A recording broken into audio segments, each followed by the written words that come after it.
He fet del silenci una guerra. He après a viure sense res. Yo soy campesino puro y no empecé la pelea, pero si me buscan ruido la bailan con la más. Bienvenidas y bienvenidos a Pueblo, un programa en el que conversar sobre asuntos que afectan al pueblo, del que todos formamos parte. Tú que estás al otro lado, yo como presentador, o Dani, que nos acompaña. ¿Qué tal, Dani? ¿Cómo estás? Muy buenas tardes. ¿Qué tal, Yayo? Te veo muy formal. Bueno, Yayo, hay que explicarlo, yo soy Andrés Cabrera, el presentador de este programa, pero en Alcalá de Henares me conocen Yayo, así que me vas a llamar Yayo hoy. Yo te conocí como Yayo y llamarte Andrés me hace estar raro. Así que durante esta hora soy Yayo, ¿no? Vamos a ser Yayo y Huevo si quieres. ¿Y Huevo? ¿Y quién es Huevo o Dani, en este caso? Soy vecino tuyo, como el que dice, de un pueblo de cerca de Alcalá de Henares, Los Güeros. Y bueno, ahora mismo soy un biólogo emigrado, viviendo en Atenas. Y poco más, biólogo molecular, trabajando en el Instituto Pasteur, dedicándome un poco al tema de investigación, o intentándolo. En este momento trabajo con Leishmania, produce leishmaniasis, un pequeño parásito y demás. En fin, tampoco sabría muy bien qué más contarte al respecto de momento. Bueno, como resumen me parece muy amplio y has tocado lo que estás haciendo ahora, que has estudiado. ¿Dónde estudiaste? Estoy aquí en la Universidad de Alcalá, la universidad pública. Nos conocimos en Alcalá de Henares, Dani y yo. Sí. ¿Y qué te iba a decir? ¿En qué otras facetas del mundo de la ciencia has trabajado, aparte de lo que nos has dicho que hacías en Atenas actualmente? Hombre, trabajar, siempre que he trabajado en ciencia ha sido en biología, es decir, siempre he estado en laboratorio, ha sido de biología. Ahora bien, como científico, como a todos, pues nos interesan muchas artes de la ciencia, no solo una. Física, informática, sobre todo las ciencias modernas que se están desarrollando ahora, que bueno, no vamos a entrar en ese aspecto, que son muchas, pero O sí. es una gran revolución. De momento, no pongamos el nombre, porque ponerle nombre parece que las limita. Muchas ciencias nuevas que están apareciendo, muchas tecnologías nuevas que están apareciendo. Todo esto, bueno, pues como muchos científicos somos muy frikis, me encanta la revolución científica que se está viviendo hoy en día en el planeta Tierra. Y bueno, pues básicamente eso es a lo que me dedico y eso es a lo que me gustaría dedicarme. Te voy a confesar, tengo un problema contigo, que es, podría abarcar tantas partes o tantas preguntas que querría hacerte sobre ciencia que no sabría por dónde empezar. Vamos a empezar por el pensamiento científico. ¿Cómo afecta tu formación científica a la hora de resolver o afrontar problemas del día a día? Vale, al final el que estudia, en mi caso particular, biología, en general cualquier persona que se dedica tantas horas a estudiar algo acaba con una estructura mental, digamos, que como tú bien dices, pues te hace que te enfrentes un poco a la vida de forma diferente. Yo en mi caso en particular, ya no voy a entrar en el punto de la biología, sino voy a entrar en el ámbito de la ciencia. Como científico, algo que te enseña la ciencia es a tratar de bajarte tú a lo más bajo que puedas para poder aceptar todo aquello que incluso no querrías aceptar. Uh-huh. Eso llevado a tu día a día, yo lo considero muy práctico. Al final lo que viene siendo es ser coherente, es tratar de anteponerte a todo lo que a ti te gustaría y aceptar la realidad como es. Tratar de, porque para poder comprender la realidad primero tienes que aceptarla como es, sin engañarte a ti mismo, uh-huh. dejando fuera todo lo que a ti te gustaría y aceptando lo que es como es. Y eso en tu día a día a mí personalmente me ayuda a mantener un estado de ánimo bastante estable, a poder enfrentarme a cosas que de otras formas o en mi juventud no habría sido capaz, precisamente por esto, ¿no? Por entender que al final los errores son parte de la investigación, que si las cosas no salen mal nunca vas a encontrar la manera de hacerlas bien, que cada revés que te da la vida al final te está enseñando cómo no tienes que hacerlo y te está enseñando cómo tienes que hacerlo. A mí algo que me gusta mucho de la gente que investiga es que muchas veces se dice, han fracasado.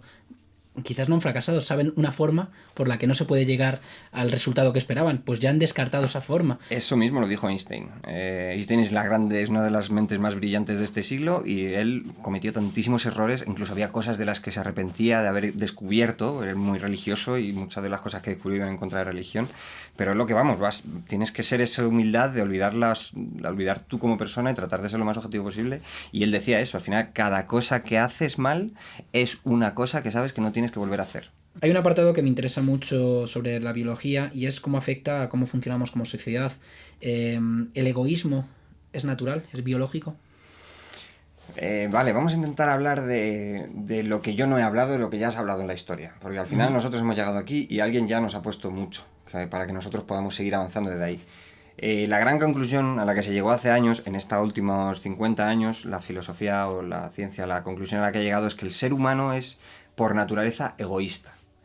Pero que, por otra parte, tiene la necesidad o entiende, comprende la necesidad de vivir en sociedad, porque al final eso algo mejora tu vida y mejora la capacidad como individuo de sobrevivir y de reproducirte y de vivir mejor. No sé si Darwin decía algo parecido, ¿no? Que vivir en colectividad ayuda a crear. Es el origen evolutivo de la sociedad. O sea, una persona, si fuésemos a los criterios básicos de la vida, que son nacer, crecer, reproducirse y morir, al final eso es lo que tus genes te han programado: nacer, crecer, reproducirse y morir. Luego la evolución ha ido dando muchas herramientas o ha generado muchos matices que hace que tu personalidad sea como es, que las sociedades sean como son, que cada animal o cada ser vivo sea como es, debido a la evolución. Pero sin embargo, al final lo que tus genes quieren es que tú sobrevivas, tú te reproduzcas y que sigas dejando esos genes a lo largo de la historia. Partiendo de ese principio somos egoístas. Tú no sacrificarías tu vida. Como animal no sacrificarías tu vida por otra persona. Como persona tú puedes anteponerte a ello, puedes racionalizarlo y puedes decir, vale, tengo miedo de morir, pero quizá este sacrificio sea mejor para la sociedad. Pero eso ya no es instintivo ni animal. Eso es un constructo que nosotros generamos gracias a la racionalidad. ¿Por qué? Porque en principio la evolución hace que tú lo que quieras sea sobrevivir. Punto. Me parece muy interesante lo que has dicho. ¿Y en qué momento se rompe pues esa racionalidad que has dicho y dices, mira, soy capaz de sacrificarme por otros o porque creo que esto merece la pena? A veces por algo positivo, por defender a quien tú quieres, y otras veces por algo negativo, de inmolarte o matar a otros porque crees que va a haber una vida futura. ¿En qué momento te matas a ti mismo? Ahí ya entra la segunda parte. La primera parte es que nosotros podemos analizar la sociedad y decir esto del ser humano. Somos egoístas, tal cual. La segunda parte es que casi nadie es consciente de ello. El ser humano nace y crece, la gran mayoría, sin hacerse estas preguntas, o si se las hacen, no tienen el tiempo o las ganas suficientes como para responderlas. Pero la realidad es que la gran mayoría de gente no piensa en esto. Si la gente pensase hasta qué punto el miedo hace que seamos fácilmente manipulables, y si la gente entendiese que el miedo es algo instintivo, que no tiene que ser real ni necesario, entonces quizá podríamos anteponernos a ello. Y es lo que una pequeña minoría consigue a lo largo de la historia, anteponerse a estas leyes que rigen al final el comportamiento de la sociedad, y cuando te sobrepones a ellas, pues eres capaz incluso de cambiarlas o eres capaz de modificarlas. Pero eso siempre es un pequeño porcentaje. La mayor porcentaje de la población vive al margen de esta realidad, por tanto no saben hasta qué punto sus genes les controlan, su miedo les controla, sus ansias por tener algo les controla, y al final eso es lo que da lugar a una sociedad como la que tenemos hoy en día, en la que al final mucha gente ni siquiera es capaz de hacer lo que quiere porque no saben cómo hacerlo, porque no han comprendido nunca en este sentido lo que es tu miedo y cómo anteponerte. ¿En base a la biología crees que mayoritariamente necesitamos funcionar por jerarquías, con un líder, un rebaño que siga ese líder? ¿O crees que podría haber algún sistema en el cual no necesitásemos esas figuras o esas jerarquías sociales? A ver, creo que, por ejemplo, si nos vemos en la naturaleza, siempre se ha dicho y se dice y es correcto que el animal es esclavo de sus instintos. El animal no elige, en general no tiene esa capacidad de decidir ir en contra de sus instintos, sino que se deja llevar por ellos totalmente. El ser humano da un siguiente nivel. Si eres consciente, la autoconsciencia que se llama, si tú te eres consciente de todo eso que forma parte de ti y que tú no eres consciente como animal, digamos. El miedo que has hablado antes. El miedo, ese miedo. Para darte cuenta de todo esto necesitas hacer un trabajo de racionalización enorme que no viene de ti porque necesitas el trabajo de otros que ya han hecho antes. Entonces, basado en la jerarquía, hay que entender que la jerarquía es natural. Me explico. Si yo tengo más conocimientos que otra persona sobre, ¿qué te voy a decir? Depurar agua, y mañana tenemos que depurar agua, van a acudir a ti. Yo voy a ser el que les diga al resto lo que hacer. Eso, me parece que era José Luis San Pedro, habla de autoridad intelectual. Tú serías una autoridad intelectual en el sentido que controlas más, pero no ejerces la autoridad por la fuerza. Eso es, pero es que entonces ya sigue siendo jerarquía. Al final la jerarquía hay que definirla como una persona que es necesaria o es más necesaria que otras personas para llevar a cabo algo. Al final tú en la jerarquía no tiene por qué ser mala. Si yo entiendo que tú lo haces mejor que yo, coño, a lo mejor yo ni siquiera necesito estar aquí para que ocurra, ¿sabes? A lo mejor yo ciertamente para esto soy menos importante. No es malo, ni siquiera, ¿sabes? Entonces, en la sociedad ocurre un poco eso. Somos esclavos de esas jerarquías. No las entendemos, no las comprendemos, pero no serían necesarias. Sobre esto la filosofía, como todo, ya he hablado de todo esto, al final hay una cosa que a mí me abrió mucho los ojos, que es la dialéctica del amo y el esclavo, de Hegel, que cuando lo ves en la sociedad, incluso lo ves en pequeñas, esto se puede ver en tu círculo de relaciones, sobre todo en relaciones, ya vamos a hablar sentimentales, hombre-mujer, hombre-hombre, mujer-mujer, whatever, pero relaciones sentimentales donde hay amor, ahí se puede ver muy claramente. El ser humano necesita cierto reconocimiento para sentirse bien. Esto al final es evolución.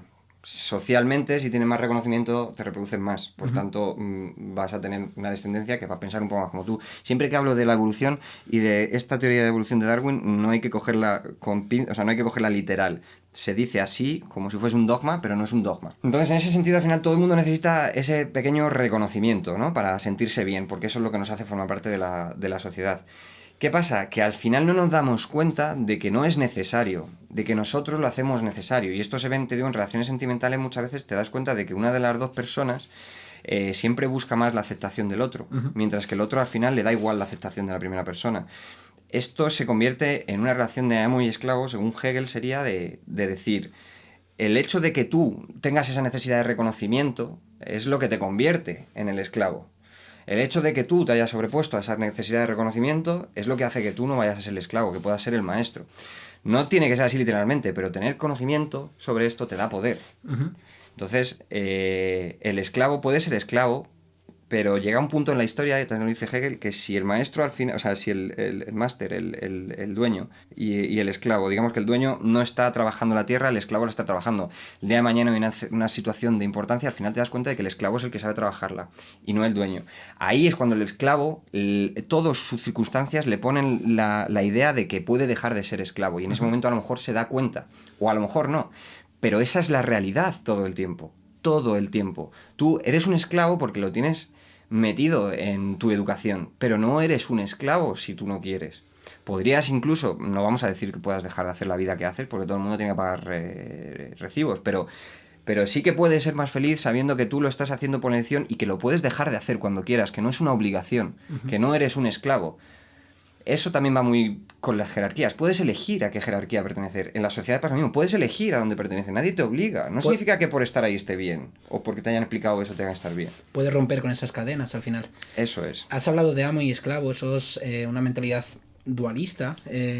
¿Crees que el dualismo o el maniqueísmo, que habla del bien y del mal, está también en nuestros genes? Creo que el bien y el mal es algo que hacemos nosotros. Creo que, y ahora ya hablando más estrictamente como científico, y precisamente de esto va el decir, el objetivizar y el tratar de dejar de ser subjetivos. El universo funciona como funciona, y tú estás aquí a consecuencia de ello. Si dejamos ya la religión a un lado y entendemos cómo hoy en día se empieza a entender la sociedad, que tú eres la consecuencia del universo, no te ha creado nadie aposta a su imagen y semejanza, entonces te das cuenta de que el bien y el mal es un constructo tuyo. Porque todo lo que está ocurriendo es una consecuencia de toda la física del universo que hay detrás. El hecho de que se haya creado el planeta Tierra, que el planeta Tierra haya dado estas características que hayan permitido la aparición de vida. Por ejemplo, cuando hablamos otra vez del egoísmo de los genes. Los genes, al final hay un libro que se llama El gen egoísta, que básicamente lo que te viene a explicar es que tú solo eres un coche para tus genes, y que los que quieren llegar a un sitio son tus genes, tú no. Tú solo eres el vehículo que se les da. Entonces, cuando los primeros organismos que existían en la Tierra eran muy simples, tenían 4 genes, sus genes lo único que buscaban era que hubiese más, que esos... O sea, no es que lo que buscaban, ¿no? Sino que al final es el universo. La vida no es una creación, es una consecuencia. El universo te pone ahí todos los materiales, y entonces de repente, porque tiene que ocurrir de todo, ocurre que aparece algo que se reproduce a sí mismo. Cuando algo se reproduce a sí mismo, está dotando a lo que viene después de la misma característica. Eso se va a reproducir a sí mismo. Eso no está creado, eso es una consecuencia de la amalgama que se produce en el universo, porque tiene que ocurrir de todo, porque son principios estadísticos matemáticos que si el universo es infinito y el tiempo es infinito, entonces hay probabilidades de que ocurra todo, aunque sea muy pequeña. La vida es eso. ¿Qué pasa? Cuando una molécula genera una molécula que también tiene la capacidad de generar otra vez otra molécula, al final te das cuenta de que es un feedback positivo que rompe el equilibrio del universo y al final tú lo que tienes es una molécula que lo que busca es dar más y más y más y más y más y más y más y más. ¿Qué ocurre? Todo eso se perfecciona a lo largo de miles de años para que tú ahora mismo solo seas el que lleva tus genes. Cuando un animal mata a otro animal para que ese animal no pueda reproducirse y él dejar su descendencia, ¿existe el bien y el mal ahí? No existe bien y mal. Cuando un virus te infecta y te utiliza para infectar, como está pasando ahora, a todo el mundo, ¿existe el bien y el mal ahí?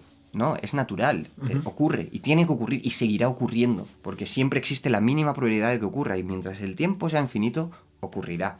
Entonces el bien y el mal para mí es un constructo totalmente humano y es un constructo además que en los últimos años viene muy determinado por las religiones y creo que deberíamos de tomarlo con una forma un poco más laxa, no ser tan estrictos en qué es lo que está bien y está mal, porque al final es un dogma y los dogmas limitan tu libertad de pensamiento. Cuando ese cuerpo, ese coche se estropea, morimos, nosotros tenemos una mentalidad, un tiempo marcado en base a los años de vida que tenemos. Pensamos siempre en esos años de vida, pero en realidad no somos conocedores de los años que tenemos en vida, o eso es lo que yo pienso, no somos conocedores de la muerte, no nos paramos a pensar sobre la muerte.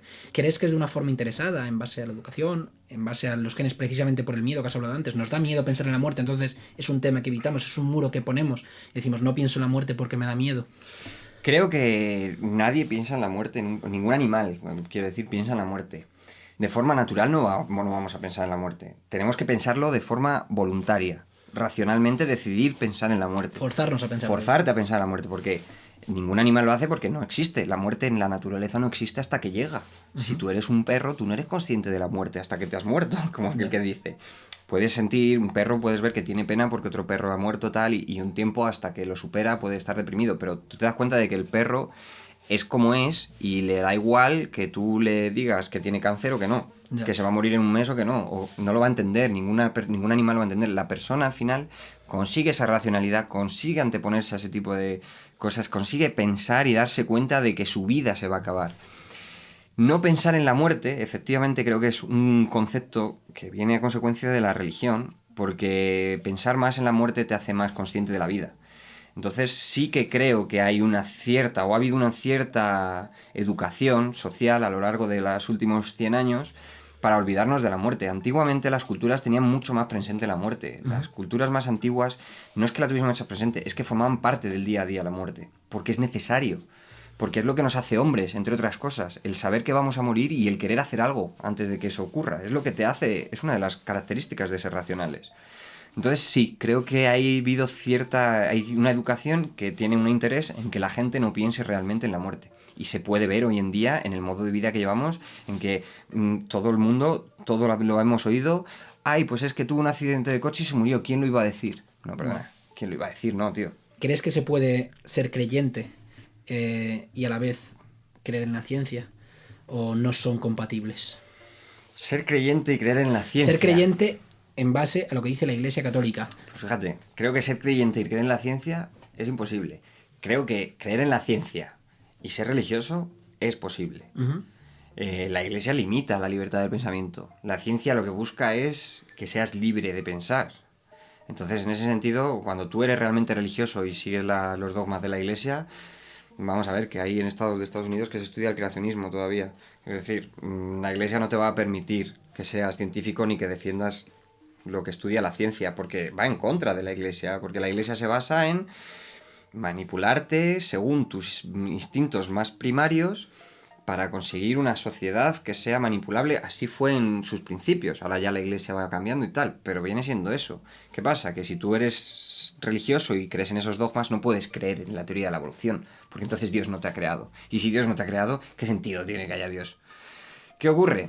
Que sí que se puede ser, o sí que se puede pensar en la religión y sí que se puede pensar en un Dios. Para mí, lo que está mal es encerrarlo dentro de los límites que habla la Iglesia. Porque la teología, al final, es natural. Tú no sabes lo que pasa después de la muerte, tampoco sabes lo que había antes del Big Bang, no sabemos lo que es el tiempo. La ciencia explica muchas cosas, pero no explica todo. Hay cosas que no se pueden explicar porque estamos limitados por nuestros sentidos y por nuestra realidad, nuestra dimensión, llámalo como quieras. Entonces, en ese sentido, la religión es necesaria también. Lo fue en su día y creo que hoy en día ayuda mucho a que la gente pueda incluso seguir haciendo ciencia, muchos de ellos, a su manera. Ahora ya, personalmente, yo creo que hemos superado, que Nietzsche allá en su día mató al Dios, que ya hemos superado la religión, que era una necesidad del ser humano, que sigue siendo una puerta abierta a la teología, porque nadie la puede cerrar, pero que desde luego creer en la Iglesia, como ha sido hasta ahora, según la historia, para mí no es congruente con la ciencia. La clave es hacerse preguntas siempre, sea desde una perspectiva de no tengo esta explicación científica, entonces me hago preguntas y lo puedes abordar desde la teología o desde la ciencia. La clave en la vida es hacerse preguntas para las cuales no tienes respuesta e investigar sobre esa respuesta. Sí, o sea, claro, la clave es hacerse preguntas y ahí entra la filosofía al final. Y vamos a definir ahora los principios básicos de la dialéctica. Al final la dialéctica dice, tú haces una tesis, que es haces una pregunta, intentas dar una explicación con tus conocimientos que tú tienes, puedes llegar o no llegar. Y luego hay una antítesis, que básicamente es decirte todo lo que la tesis no tiene de sentido. Eso no lo puede hacer una sola persona sin haber aprendido del resto, partiendo de esa base. Entonces, necesitas hacer preguntas, pero necesitas más cosas. Lo que hace al final la ciencia no es hacerte la pregunta, es al final el aceptar la respuesta, sea cual sea, y aceptarla que sea real. La religión es claro, un ejemplo, ¿no? Yo tengo esta pregunta de ¿qué pasa después de la muerte? Por ejemplo, la religión da una explicación, yo puedo presentar mi antítesis, y mi antítesis va a ser enorme, y luego de ahí tú vas a poder sacar unas conclusiones. Pero te vas a dar cuenta de que al final las conclusiones vienen no de lo que tú querías, sino más de la antítesis que de la tesis. Viene más de lo que criticas a lo que tú piensas que de lo que piensas. Así forma la teología y así se forma la ciencia. Y al final a todos nos toca comernos nuestras palabras. Y está bien. Está bien hacerse preguntas, intentar responderlas, pero lo más importante es entender que tú no vas a tener nunca las respuestas a todo y que necesitas ser humilde y asumir que no podrás aprender y que no podrás saber y que necesitas de una antítesis. Necesitas de alguien que te diga, esto no es así, esto está mal, esto tienes que hacerlo de otra forma, te estás equivocando. El te estás equivocando es necesario. No solo es importante, es necesario. Y el aceptar que te has equivocado es necesario. Así que sí, lo importante es la pregunta para poder avanzar, pero si quieres avanzar en el buen sentido, importa más no tu respuesta, la respuesta. La respuesta. Me ha parecido muy interesante todo esto que has comentado y te quería preguntar, lo hablamos el otro día fuera de micros, ¿qué siente el cuerpo humano, qué siente nuestro organismo cuando aprendemos? Aunque sea una respuesta negativa, pero hemos aprendido que este no es el camino a continuar. A mí me pasa que cuando aprendo algo, me siento bien, me siento feliz porque he aprendido algo, aunque lleve, esto lo decía Chomsky, aunque lleve 3000 años que eso se sabe, yo lo he aprendido en el día de hoy. Yo hoy he sido consciente de ello, entonces hoy he aprendido algo y yo me siento bien por haber aprendido eso. Y ahí, yo como biólogo, detrás hay una evolución. O sea, si tu cerebro está haciendo que te sientas bien, que tengas una satisfacción por algo, significa que evolutivamente eso ha servido para algo. La persona que sentía eso por primera vez, digamos que yo soy la primera persona que siente satisfacción con esas respuestas, hostia, pues yo seguramente acabe entendiendo mucho más que el que está al lado que no lo entiende. Y eso me va a permitir al final vivir mejor. Y si te das cuenta, toda nuestra sociedad viene en base de eso, la evolución viene en base de eso. El sentirse bien con el aprendizaje es una herramienta que te da la evolución. ¿Por qué? Porque como puedes ver, tal y como vivimos hoy en día, mejora tu calidad de vida. Entonces creo que es casi algo evolutivo, es único, y esto también aquí entra la teología y la religión y lo que tú quieras, es único, nadie te va a explicar por qué tú eres racional y el resto de animales nunca han llegado a eso, por qué tu cerebro sí y el resto no, no lo sé, pero desde luego está, y si tú estudias este tipo de cosas, que el cerebro humano obtiene satisfacción con el conocimiento y con el aprendizaje, eso es un hecho, eso nos pasa a todos, pues coño, es que estamos hechos para eso, es que a lo mejor hemos llegado hasta aquí precisamente por eso. Hay un tema que me gustaría tocar y es la herencia del aprendizaje. Es decir, yo he aprendido esto, lo dejo en herencia para el resto. ¿Esa herencia es la única herencia positiva? Para mí es uno de los pocos ejemplos de altruismo que existe realmente. El hecho de decir, como pasa mucho en la ciencia, yo me voy a dedicar a la ciencia y yo sé que probablemente nunca logre nada. Hay miles de científicos, somos realistas, millones, sí. Y ninguno es rico, ninguno. Bueno, a lo mejor alguno, pero vamos. Al final uno se hace esas preguntas y busca esos conocimientos y te das cuenta de que el hecho de que haya otros antes que tú que lo hayan hecho te hace a ti sentir mejor todavía de descubrir tantas cosas. Uh-huh. Yo ahora mismo en un laboratorio voy a hacer algo que seguramente, pues oye, nunca acabará en nada, ¿no? Pero yo descubro mañana 4 genes, como aquel que dice, y yo eso no lo podría haber hecho. En 30 años que tengo, es imposible que lo haga. Es imposible si no tuviese los 3.000 años o 2.000 años de conocimiento que hay detrás. Entonces, cuando tú sientes esa satisfacción con eso, te das cuenta de lo importante que es. Y, hostia, te das cuenta de que, sí, de que al final, para mí es de los pocos ejemplos de altruismo real que existe. Es decir, tú lo haces porque sientes satisfacción, efectivamente. Volvemos a lo de siempre, ¿no? Es que lo estás haciendo en el fondo porque sientes satisfacción. Sí, claro. Pero es más pesimista todavía pensar que yo no voy a vivir de puta madre en mi vida como científico. Eso es mucho más pesimista y aún así lo elijo. Entonces, al final, yo también lo elijo porque veo cómo vivo hoy en día y veo que es gracias a otra gente que pensó igual. Y que lo menos que debería hacer es pensar así. Uh-huh. Porque es que es la única manera de llegar donde estás. Y si aprecias el sitio donde estás, tienes que apreciar que es necesario que hagas cosas sin esperar nada para ti. Porque si no, no estaríamos donde estamos. ¿Qué opinas de la mercantilización del aprendizaje, del querer sacar rédito económico de estos aprendizajes heredados? El otro día lo hablábamos, de hecho tengo por aquí apuntado el nombre de Alexandra Albakian, que permitió, gracias a Sci-Hub, creo que lo he dicho bien. Sci-Hub, lo siento, mi pronunciación ha sido buena. Sci-Hub permitió que se llegase a artículos científicos de una forma gratuita y como debería ser. Pues esto es un ejemplo que, por lo que para mí la ciencia en este caso es uno de las mejores maneras de colocar la mente hoy en día para lo que pretende la humanidad hoy en día, que es seguir avanzando. Existe una mercantilización de todo. Por supuesto en la ciencia existe, y por supuesto incluso yo que estoy intentando no estar en esa mercantilización, porque al final yo voy a publicar algo y inevitablemente no puedo evitar que haya una revista que es Science, otra revista que es Nature, que es la que publica los principales papers que yo voy a ir a leer. Como esas hay 80 o 30, las que sean, que están cobrando por su contenido. Esto es lo que tú dices, mercantilización de tal. Hoy por hoy es inevitable. Ahora bien, en ciencia, ningún profesor, hasta ahora, en la universidad pública en la que he estado, seguro que la privada es diferente, ni tampoco en ninguno de los centros en los que he estado, que son institutos o bien públicos o bien no son empresas, ¿vale? Son de directivas privadas, pero al final son públicos. Ningún investigador me ha dicho jamás paga por un artículo. Yeah. Jamás. Ningún jefe, ningún profesor me ha dicho paga por un artículo. Todo lo contrario, me han dicho te vas a Sci-Hub porque es una plataforma donde puedes encontrar todos los artículos científicos sin tener que pagar, porque hay una mujer que tiene todo el apoyo de la comunidad científica que se ha dedicado a levantar una plataforma pirata para que nadie tenga que pagar por ciencia. ¿Por qué? Porque si tú estás haciendo ciencia hoy, porque alguien lo hizo ayer sin pensar en llevarse dinero por ello. Y por tanto, el hecho de que tú hoy estés pensando en llevar dinero por hacer ciencia es hipócrita a más no poder.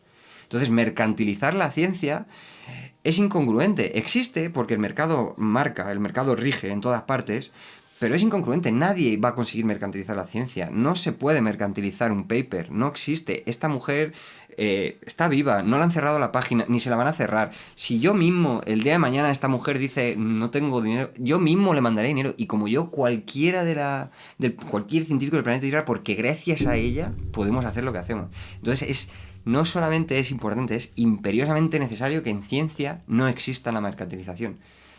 Que exista esa abertura al conocimiento. Muy interesante.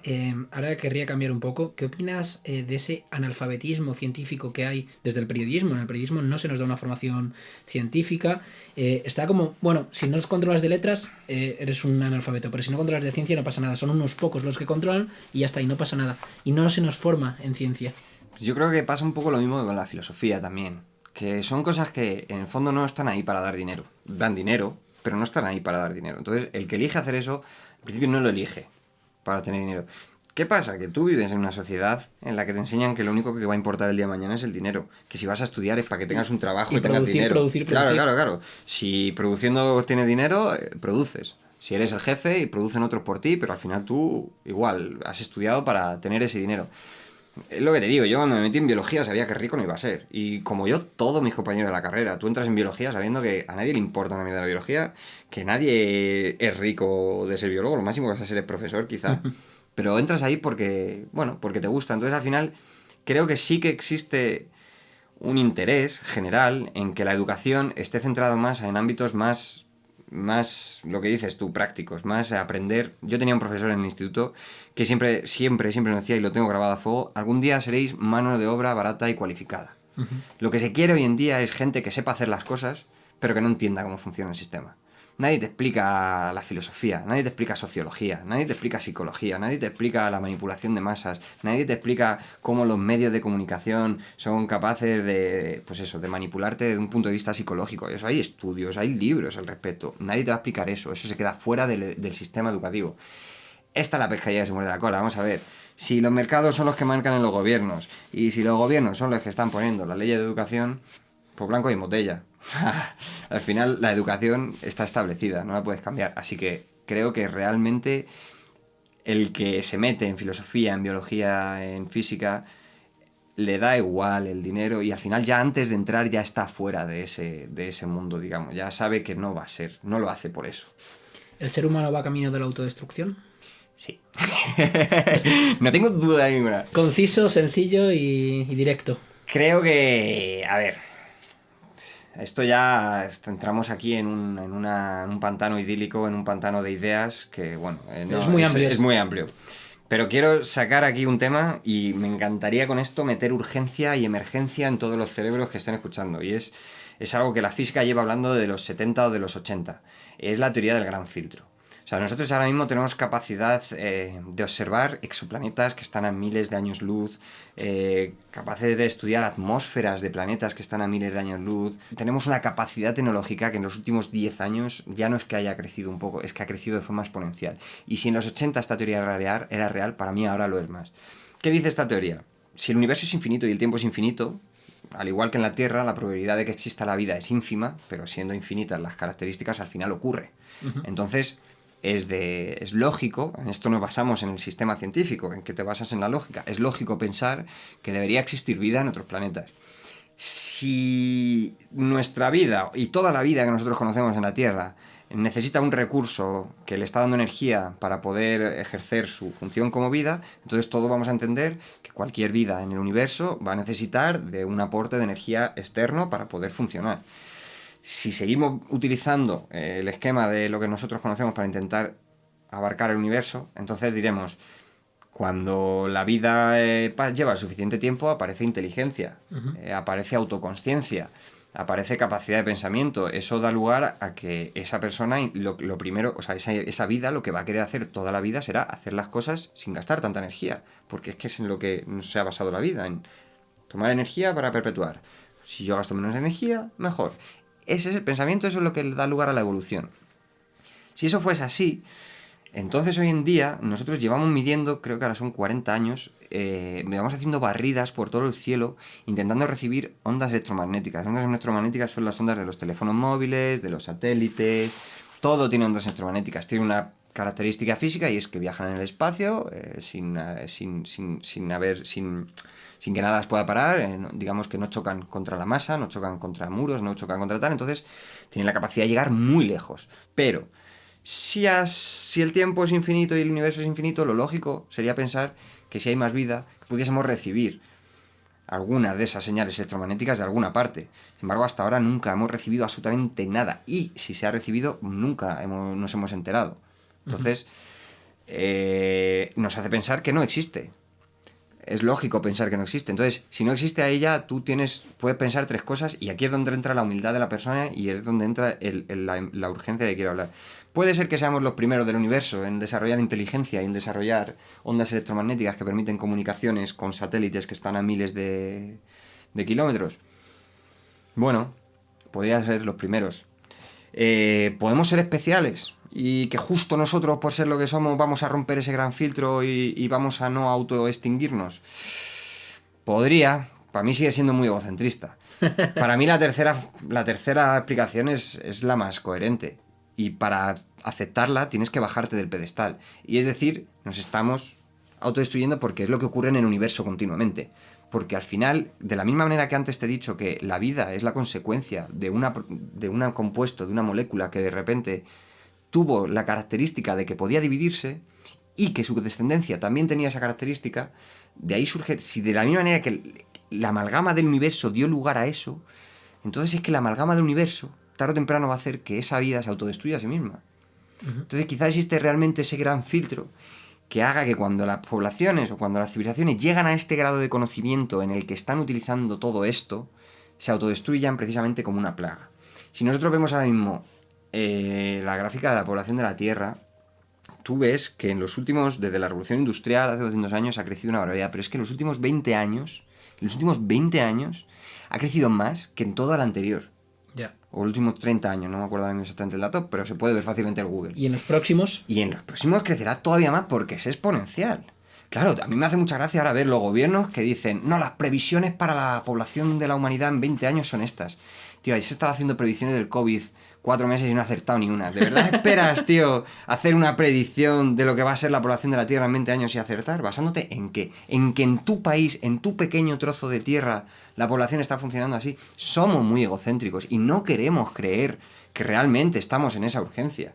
Pero es hora de empezar a meternos en esa urgencia nosotros mismos, a aceptar que no somos especiales, que la estamos cagando y, coño, aceptar que la vida es tan común que o tú haces algo para que sea buena o de por sí mismo va a acabarse. Tenemos que luchar contra nuestros propios genes del egoísmo que nos hacen ser egoístas, egocentristas y pensar por nosotros mismos, luchar, replantearnos. Que son los mismos genes que han sido necesarios para llegar a la... Y ese es el problema de la vida. Y si haces una analogía a gran escala sería el problema del capitalismo. Al final ese egoísmo ayuda a que todo avance. Pero cuando llegas a un punto en el que ya has avanzado te das cuenta de que, coño, de que no puedes seguir por ese camino. De que tienes que cambiar porque es que ese egoísmo que te ha llevado a crecer tan rápido y tan fácilmente, ahora va a hacer que te destruyas con la misma rapidez y la misma facilidad.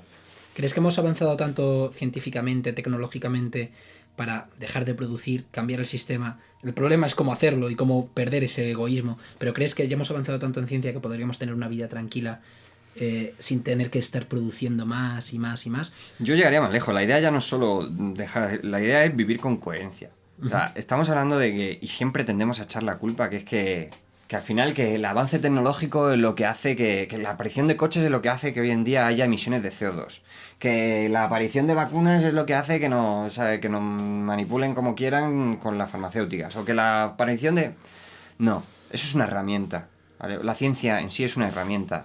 Yo creo que lo que está limitando o lo que está saturando nuestra vida es nuestra forma de vida. No el avance tecnológico y no la ciencia. Y creo que se podría seguir haciendo avance tecnológico sin todo esto. O sea, que una persona estudie algo no va a hacer que todo el mundo tenga que trabajar 8 horas como un esclavo. No, eso lo hace porque hay 4 ricos que ni estudian, ni trabajan y encima no investigan, que son los que controlan la gran mayoría de las empresas, que al final... todo el círculo vicioso y toda la pescadilla que se muerde la cola que decimos siempre. Entonces, el problema no es la ciencia, el problema es cómo vivimos hoy en día y el problema es que nos creemos todo lo que nos cuentan. Y es muy fácil echar la culpa a la ciencia y decir, es que tenemos que dejar de hacerlo porque vamos a petar, es que mira con todo lo que hemos hecho y todavía no somos capaces de tal... No, o sea, el problema que tenemos no es tecnológico y la solución no es tecnológica. La solución viene de individualmente, cada uno de nosotros, bajarnos de ese pedestal y decir, oye, que si no puedo tener un móvil cada año, pues no lo tengo. Que si no puedo tener tres teles en mi casa, que no las tengo. Que si tengo que coger el bus, en vez de coger el coche, que lo cojo, ¿sabes? Que si yo quiero realmente que deje de haber CO2, el problema, la culpa no es de los coches, la culpa es de que tengamos que tener 3 coches en casa. Me está gustando mucho la charla, pero tenemos que cerrarla. Antes de cerrarla me gustaría hablar de mecánica cuántica y si algún experimento te llama especialmente la atención o quieres contarlo, que sé que te gusta un poquito todo esto. Sí, la verdad que sí. La verdad es que, hablando de esto, es que justo lo que decíamos de lo que estamos viendo hoy en día estamos viviendo una revolución científica tremenda que va acompañada, como estamos diciendo, de esta sobrepoblación y esta saturación. La física es magia, literalmente, es magia. A mí me encanta por eso, tío, porque yo de pequeño me encantaba pensar en que la magia podía ser posible, como todos los niños. Te sientes un Harry Potter con la ciencia. Efectivamente, tío, de repente creces un día y te das cuenta de que lo que estás viendo, que está ocurriendo de verdad, que siempre te han dicho que la magia no existe, que no hay nadie que lo explique, que o es magia o ya, ¿sabes? Luego hay todo es física, todo se puede tal, pero realmente hay cosas en física que no se entienden. Un experimento, por ejemplo, muy claro de estos, podríamos hablar de varios. Uno que voy a nombrar es el de la doble rendija, que es un experimento de hace 50 años que te da unas conclusiones científicas increíbles y no necesitas nada para poder hacerlo. Solo necesitas una mente brillante, como puede ser la mente de Einstein en su día para entender qué significaba todo eso. Pero es simplemente poner una rendija y una luz. O 2 rendijas y una luz, depende. Pero no quiero hablar de este experimento porque voy a hablar de otro mejor, que es el del efecto túnel. Vale. Es una cosa que se ha conseguido demostrar y es una cosa que demuestra que al final no entendemos una mierda cómo funciona la... Que nuestras mentes no son capaces Que de nuestras entender. mentes, efectivamente, literal, no podías haberlo dicho mejor, nuestras mentes no son capaces de llegar a esa comprensión. El efecto túnel es un efecto que se produce, para que tengas una idea, el efecto túnel está demostradísimo, es el efecto que impide que nuestros procesadores, nuestros ordenadores pueden llegar a ser más pequeños, ¿vale? Basándonos en el experimento de la rendija, tal, cómo es un átomo, cómo es una molécula, al final... la ecuación de Schrödinger, que a todos nos puede sonar, el gato de Schrödinger, que a todos nos puede sonar, tal. Esto lo que viene diciendo es que no existe, por ejemplo, cuando hablas de masa de un electrón o de un protón o de un neutrón, no existe una pelota que pesa 0,0001 gramos.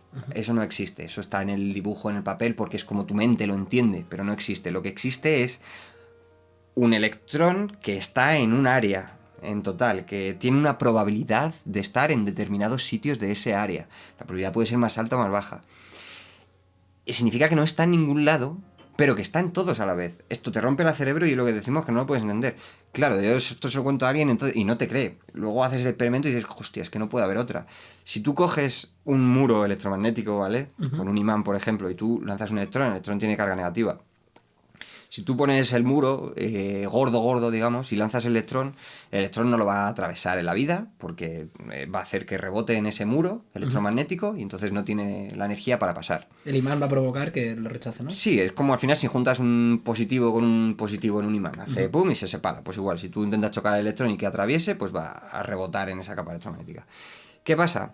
Que si tú reduces el grosor de esa capa electromagnética sin quitarla, llega un punto en el que donde antes estaban rebotando, ahora de repente ya no rebotan, sino que aparecen al otro lado. Y ya no es que la atraviesen, porque no la pueden atravesar. Matemáticamente y físicamente es imposible. No la pueden atravesar. Lo que pasa es que, como hemos dicho, está en un área del espacio, no está en un punto determinado. Entonces, cuando el grosor de esa barrera electromagnética es mínimamente más fino que el área en el que puedes encontrar el electrón, ya existe la posibilidad de que encuentres el electrón en el otro lado. Vale. Entonces, no es que tu electrón esté antes o después. Como te digo, el electrón no está en ningún sitio. Solo está en el momento en el que tú lo detectas. Entonces, hasta que tú reduces esa barrera, no detectas ninguno en el otro lado. Cuando la reduces un poquito, empiezas a detectarlos. Sin embargo, el electrón no debería de estar pasando. Y el electrón no está pasando. Lo que está es colapsando su función de onda, apareciendo en el otro lado de la barrera magnética. En el procesador del ordenador, para que se entienda más fácil, si alguien sabe lo que es un transistor, el 1 y el 0, el 1 es que pase la corriente, el 0 es que no pase la corriente.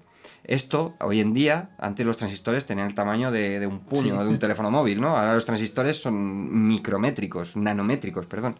Entonces, lo que se hace con esto es eso, tú juegas con esa barrera electromagnética y entonces, o sea, esa barrera electromagnética sí, y tú te aseguras de que no pasa electricidad en medio. Cuando metes energía en el semiconductor, no vamos a entrar en detalles, de repente el electrón pasa. Te das cuenta de que, aunque el cable no esté unido, cuando tú reduces mucho esa frecuencia para hacer el transistor lo más pequeño posible, aunque sigas sin unir el cable, aunque no debería de pasar el electrón, de vez en cuando algún electrón pasa, y donde debería haber un 0, de vez en cuando hay un 1. Entonces ahí es cuando tu procesador está fallando, no puedes hacerlo. Ese es el límite al que nuestros ordenadores pueden llegar. Es decir, todo esto que empieza con la física cuántica como algo que no puedes entender, como algo, y esto va para todos aquellos escépticos de la ciencia, eso que no puedes entender, eso que es que tu cerebro está fuera, sí, es cierto, pero lo estás utilizando todos los días en tus teléfonos móviles, en tus ordenadores, en todo. Y si no fuese por ese conocimiento que tú lo pones a través de las matemáticas y que tu cerebro no va a entender en la vida, tú no podrías ser capaz de desarrollar un procesador. Entonces, el hecho de no comprender algo, como cerebro humano, y aquí nos volvemos a bajar del pedestal, no significa que sea falso, no significa nada, es así, punto. Tú eres solamente una mota de polvo que no tiene por qué entenderlo porque el universo no está para ahí para ti. Estaba ahí antes que tú. Dani, me encantaría seguir debatiendo contigo sobre ciencia, de verdad. Tengo muchos puntos que me he dejado en el tintero, pero es imposible en cuanto a tiempo. Vamos a escuchar una canción que hoy he escuchado y me ha gustado bastante. Me equivoqué, de Sarif y Morgan, con el canca y el niño de la hipoteca. Vamos a pasar a escucharla y ahora la comentamos. No me arrepiento si me perdí. Fue cuestión de tiempo. El camino llevó hasta aquí. No me arrepiento si me perdí. Fue cuestión de tiempo, el camino llevó hasta aquí.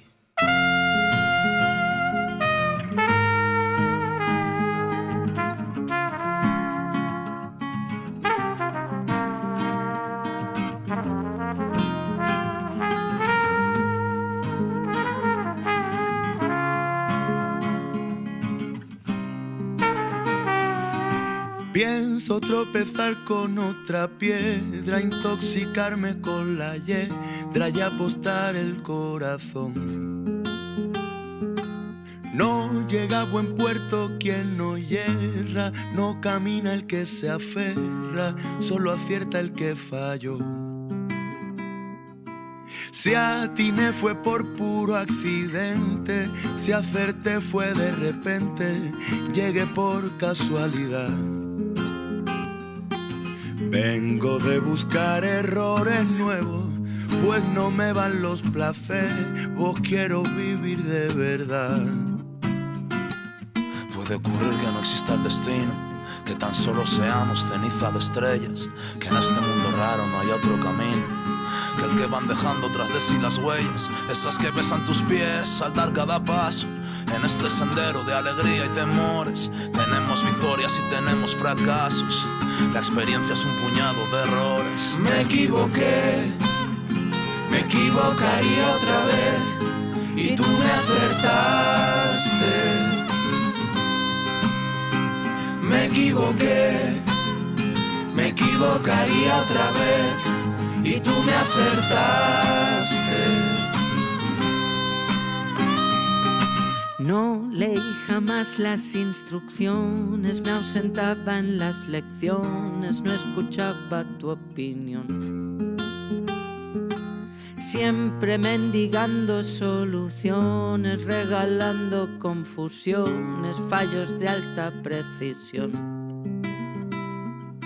Voy pasando el tiempo a trompicones, asomándome en balcones que le dan la espalda al mar. Y en la sobremesa mis errores me enseñaron que contigo no me quiero equivocar. Si una cosa ha aprendido mi gris corazón en este recorrido a contradirecciones, que tropezando mis pies consiguieron llevarme al lugar donde estoy, y como un profesor que araña mi piel aprendí del error cuando me equivoqué. Si pudiera volver a nacer, volvería a volver a fallar otra vez. Me equivoqué, me equivocaría otra vez, y tú me acertaste. Me equivoqué, me equivocaría otra vez, y tú me acertaste. Me equivoqué, no me arrepiento, me equivocaría otra si vez, me perdí, y tú me acertaste. fue cuestión de tiempo, el camino llevó hasta aquí. Me equivoqué, no me arrepiento, me equivocaría otra si vez, me perdí, y tú me acertaste. fue cuestión de tiempo, el camino llevó hasta aquí. Dani, me equivocaría otra vez. Me equivocaría 1000 veces, las mismas hasta ahora. Es que es también parte de la ciencia. Venimos de hablar de la ciencia. Por eso- Equivocarte, aprender de lo que te has equivocado. Como también dicen en la canción, aprender Eso de es. ello. ¿Has seleccionado esta canción por eso? Por eso, y porque también quiero aprovecharla de nuevo para dar ese mensaje que creo que tiene que llegar tarde o temprano a la gente, y es precisamente eso, el perder el miedo a equivocarse.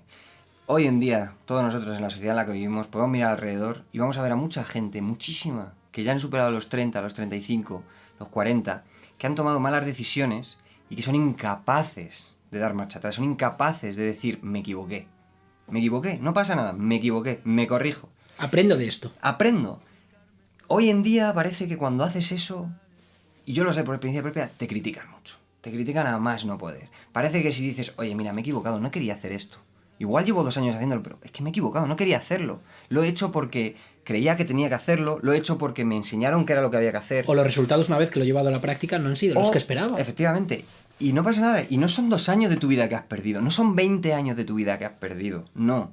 Son 20 años de aprendizaje que has ganado, míralo como quieras. Pero lo importante es que si tú no aceptas que te has equivocado, nunca vas a salir de tu error. Y eso es lo que le pasa al hombre, y eso es lo que pasa al ser humano. Y esto es lo que viene diciendo del gran colapso y de todo esto. No queremos aceptar que nos estamos equivocando. No queremos. Es más fácil olvidarte de ello y esperar a que el tiempo pase. Pero es que ya no vale eso. Eso valía hace 100 años. Eso valía en el medievo. Eso valía incluso en el capitalismo de los 60, 70. Ya no vale eso, tío. No vale nunca más. Tienes que asumir que te has equivocado. Y es muy importante. Y lo que quiero decir, y ya este mensaje no es a gran escala. No es decir, vamos a hacer un cambio mundial. No. Es que si todo el mundo tuviese menos miedo a aceptar que se ha equivocado, todo el mundo tendría capacidad de tomar las decisiones correctas. Y si todo el mundo tomase las decisiones correctas, la gente sería más feliz y seríamos capaces de hacer algo para cambiar el sistema. Muchas veces no hacemos nada para cambiar el sistema porque nos cuesta aceptar que lo que estamos haciendo ahora está mal. Porque no queremos aceptarlo, porque eso significaría que te has equivocado. Significaría que tus padres te van a criticar, que tus vecinos, que tus amigos, que tu novia, que todo el mundo te va a criticar, te va a decir qué tal. Tenemos miedo a equivocarnos. Eso es lo que nos va a hacer, eso es lo que hace que una persona muera en vida. Me encantaría seguir hablando de esto, que también da pie para mucha conversación, pero tenemos que pasar a la sección, de este caso un texto. Has seleccionado Así habló Zaratustra. Lo he leído, no lo he comprendido tan bien como me gustaría. Como todos. Como todo el mundo. De Nietzsche, cuando quieras, adelante. Yo os conjuro, hermanos míos, permaneced fieles a la tierra y no creáis a quienes os hablan de esperanzas sobreterrenales. Son envenenadores, lo sepan o no. Son despreciadores de la vida, son moribundos y están, ellos también, envenenados. La tierra está cansada de ellos, ojalá desaparezcan. En otro tiempo el delito contra Dios era el máximo delito, pero Dios ha muerto, y con él han muerto también esos delincuentes. Ahora lo más horrible es delinquir contra la tierra y apreciar las entrañas de lo inescrutable más que el sentido de la tierra. En otro tiempo el alma miraba al cuerpo con desprecio, y ese desprecio era entonces lo más alto. El alma quería al cuerpo flaco, feo, famélico. Así pensaba escabullirse del cuerpo y de la tierra. Oh, también esa alma era flaca, fea y famélica, y la crueldad era la voluptuosidad de esa alma. Mas vosotros también, hermanos míos, decidme, ¿qué anuncia vuestro cuerpo de vuestra alma? ¿No es vuestra alma acaso pobreza y suciedad y un lamentable bienestar? En verdad, una sucia corriente es el hombre. Es necesario ser un mar para poder recibir una sucia corriente sin volverse impuro. Mirad, yo os enseño el superhombre. Él es ese mar. En él pueden sumergirse vuestro gran desprecio. ¿Cuál es la máxima vivencia que vosotros podéis tener? La hora del gran desprecio. La hora en que incluso vuestra felicidad se os convierta en náusea, y eso mismo ocurra con vuestra razón y con vuestra virtud. La hora en que digáis, ¿qué importa mi felicidad? Es pobreza y suciedad y un lamentable bienestar. Sin embargo, mi felicidad debería justificar incluso la existencia. La hora en que digáis, ¿qué importa mi razón? ¿Ansía ella el saber lo mismo que el león su alimento? Es pobreza y suciedad y un lamentable bienestar. La hora en que digáis, ¿qué importa mi virtud? Todavía no me ha puesto furioso. Qué cansado estoy de mi bien y de mi mal. Todo esto es pobreza y suciedad y un lamentable bienestar. La hora en que digáis, ¿qué importa mi justicia? No veo que yo sea un carbón ardiente, mas el justo es un carbón ardiente. La hora en que digáis, ¿qué importa mi compasión? ¿No es la compasión acaso la cruz en la que es clavado quien ama a los hombres? Pero mi compasión no es una crucifixión. ¿Habéis hablado ya así? ¿Habéis gritado ya así? Ojalá os hubiese yo oído ya gritar así. No vuestro pecado, vuestra moderación es lo que clama el cielo. Vuestra mezquinidad, hasta en vuestro pecado, es lo que clama el cielo. ¿Dónde está el rayo que os lamas con su lengua? ¿Dónde la demencia que habría que inocularos? Mirad, yo os enseño al superhombre. Él es ese rayo, él es esa demencia. Cuando Zaratustra hubo hablado así, uno del pueblo gritó, ya hemos oído hablar bastante del volatinero. Ahora veámoslo también. Y todo el pueblo se rió de Zaratustra, mas el volatinero, que creyó que aquello iba dicho por él, se puso a trabajar. Mas Zaratustra contempló al pueblo y se maravilló. Luego habló así. El hombre es una cuerda tendida entre el animal y el superhombre, una cuerda sobre un abismo. Un peligroso pasar al otro lado, un peligroso caminar, un peligroso mirar atrás, un peligroso estremecerse y pararse. La grandeza del hombre está en ser un puente y no una meta. Lo que en el hombre se puede amar es que es un tránsito y un ocaso. Yo amo a quienes no saben vivir de otro modo que hundiéndose en su ocaso, pues ellos son los que pasan al otro lado. Yo amo a los grandes despreciadores, pues ellos son los grandes veneradores, y flechas del anhelo hacia la otra orilla. Yo amo a quienes, para hundirse en su ocaso y sacrificarse, no buscan una razón detrás de las estrellas, sino que se sacrifican a la tierra para que ésta llegue alguna vez a ser del superhombre. Yo amo a quien vive para conocer, y quiere conocer para que alguna vez viva el superhombre, y quiera así su propio ocaso. Yo amo a quien trabaja e inventa para construirle la casa al superhombre y prepara para él la tierra, el animal y la planta, pues quiera así su propio ocaso. Yo amo a quien ama su virtud, pues la virtud es voluntad de ocaso y una flecha del anhelo. Yo amo a quien no reserva para sí mismo ni una gota de espíritu, sino que quiere ser íntegramente el espíritu de su virtud, avanza así en forma de espíritu sobre el puente. Yo amo a quien de su virtud hace su inclinación y su fatalidad, quiera así, por amor a su virtud, seguir viviendo y no seguir viviendo. Yo amo a quien no quiere tener demasiadas virtudes. Una virtud es más virtud que dos, porque es un nudo más fuerte del que se cuelga la fatalidad. Yo amo a aquel cuya alma se prodiga, y no quiere recibir agradecimiento ni devuelve nada, pues él regala siempre y no quiere conservarse a sí mismo. Yo amo a quien se avergüenza cuando el dado, al caer, le da suerte, y entonces se pregunta, ¿acaso soy yo un jugador que hace trampas? Pues quiere perecer. Yo amo a quien delante de sus acciones arroja palabras de oro y cumple siempre más de lo que promete, pues quiere su ocaso. Yo amo a quien justifica a los hombres del futuro y redime a los del pasado, pues quiere perecer a causa de los hombres del presente. Yo amo a quien castiga a su Dios porque ama a su Dios, pues tiene que perecer por la cólera de su Dios. Yo amo a aquel cuya alma es profunda incluso cuando se la hiere, y que puede perecer a causa de una pequeña vivencia, pasa así de buen grado por el puente. Yo amo a aquel cuya alma está tan llena que se olvida de sí mismo, y todas las cosas están dentro de él, todas las cosas se transforman así en su ocaso. Yo amo a quien es de espíritu libre y de corazón libre. Su cabeza no es así más que las entrañas de su corazón, pero su corazón lo empuja al ocaso. Yo amo a todos aquellos que son como gotas pesadas que caen una a una de la oscura nube suspendida sobre el hombre. Ellos anuncian que el rayo viene, y perecen como anunciadores. Mirad, yo soy un anunciador del rayo y una pesada gota que cae de la nube, mas ese rayo se llama superhombre. Es un texto Denso. tremendo, denso, pero muy interesante. ¿Qué es para ti el superhombre? Para mí no. ¿Cómo interpretas Para tú Nietzsche. la definición de Nietzsche? Vamos a hacer un pequeño feedback más atrás en la filosofía para hablar de la antigua Grecia. Los antiguos griegos siempre decían las pasiones hay que sostenerlas, hay que ser racionales, sostener las pasiones y no dejarnos llevar. Nietzsche le da otra vuelta. No lo niega, le da otra vuelta. Dice, es verdad, tenemos ahí unas pasiones que tenemos que controlar, pero es que son tan necesarias esas pasiones como lo son la racionalidad del hombre. Por tanto, al final, tienes que aceptar tú esas pasiones, tienes que aceptar esa realidad del hombre, y para ser un superhombre tienes que aceptar todo eso y de alguna forma hacer ese trabajo de deconstrucción. En este libro habla de aislarse, de deconstruirse, de estar solo para darse cuenta de quién eres, de lo que eres, y cuando ya estás aislado y tienes todo ese trabajo hecho, porque no tienes la influencia de todos los demás, vuelves otra vez a donde estabas y entonces llevas lo que haces. Ese es el superhombre. El superhombre es el que ve la mierda alrededor, ve la mierda del sistema, ve la mierda que la gente se come cada día, cada mañana cuando se levantan de casa, y llega y cuando viene alguien y le cuenta toda esa mierda, lo absorbe y le dice, tío, todos estamos así, no pasa nada. Anteponte, levántate, hazte fuerte, saca esa mentalidad de ti, no te la va a dar nadie más. Dani, para cerrar el programa te voy a decir una palabra y brevemente me vas a decir qué significa para ti esta palabra. La palabra seleccionada es duda. Pues ahora que lo dices, también va un poco con ciencia. Al final, la duda es el escepticismo, para mí también, el ser escéptico, el dudar de todo. La duda es lo que te hace avanzar al final, porque si no tienes dudas, no vas a intentar buscar la respuesta por ti mismo, que es lo que creo que hace falta en este mundo.